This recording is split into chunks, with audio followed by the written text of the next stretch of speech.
मध्य प्रदेश, राजस्थान और छत्तीसगढ़ में बड़ी जीत के बाद अब वहां मुख्यमंत्री बनाने को लेकर बीजेपी के सामने बड़ी चुनौती है।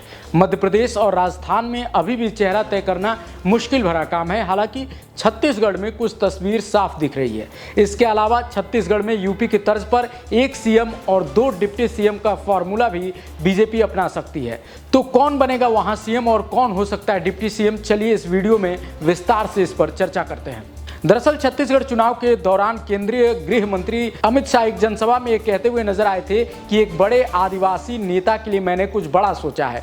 अब छत्तीसगढ़ के नए मुख्यमंत्री और डिप्टी सीएम के नाम जो सामने आ रहे हैं, उसमें एक बात तो पक्की है कि दोनों में से एक ओबीसी और दूसरा आदिवासी नेता ही होगा। अगर ओबीसी नेता को मुख्यमंत्री बनाया जाता है तो आदिवासी नेता अपने लिए डिप्टी सीएम की कुर्सी को पक्की समझ सकते हैं। इसके उलट अगर आदिवासी नेता मुख्यमंत्री बनते हैं तो एक ओबीसी नेता को डिप्टी सीएम बनना तय है। जातिगत समीकरण को ध्यान में रखते हुए पार्टी सामान्य वर्ग से भी एक डिप्टी सीएम बना सकती है।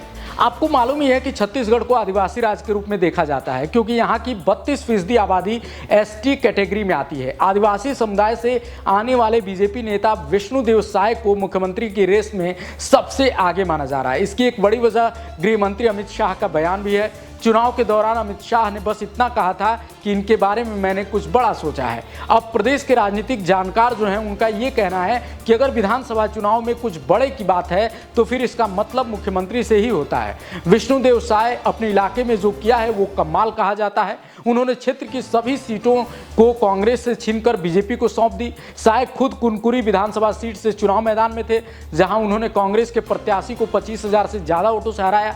ऐसे में वो इस रेस में सबसे आगे हैं। इसके अलावा छत्तीसगढ़ में डॉक्टर रेणुका सिंह का नाम भी मुख्यमंत्री के रूप में सबसे आगे चल रहा है। रेणुका खुद आदिवासी समाज से आती हैं। वो फिलहाल मोदी सरकार में राज्य मंत्री भी हैं। इसके अलावा लता उसेंडी का नाम भी आगे चल रहा है। वो आदिवासी चेहरा है।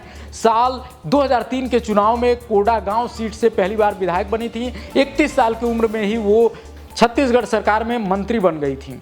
छत्तीसगढ़ में भाजपा के जबरदस्त प्रदर्शन के बाद बीजेपी अध्यक्ष अरुण साव को भी अगले मुख्यमंत्री के रूप में देखा जा रहा है। अरुण साव रेस में अगर विष्णुदेव साव से पीछे होते हैं तो माना जा रहा है कि उनको डिप्टी सीएम बनाया जा सकता है। वो डिप्टी सीएम पद के पहले हकदार होंगे। डिप्टी सीएम के नामों में बृजमोहन अग्रवाल का नाम भी शामिल है। बृजमोहन अग्रवाल रायपुर दक्षिण विधानसभा सीट से 8 बार के विधायक हैं। आपको क्या लगता है, छत्तीसगढ़ में किसे मुख्यमंत्री और किसे डिप्टी सीएम होना चाहिए? कमेंट में अपनी राय जरूर बताएं। देश दुनिया की बाकी खबरों के लिए देखते रहिए लाइव यूपी न्यूज़ 24। नमस्कार।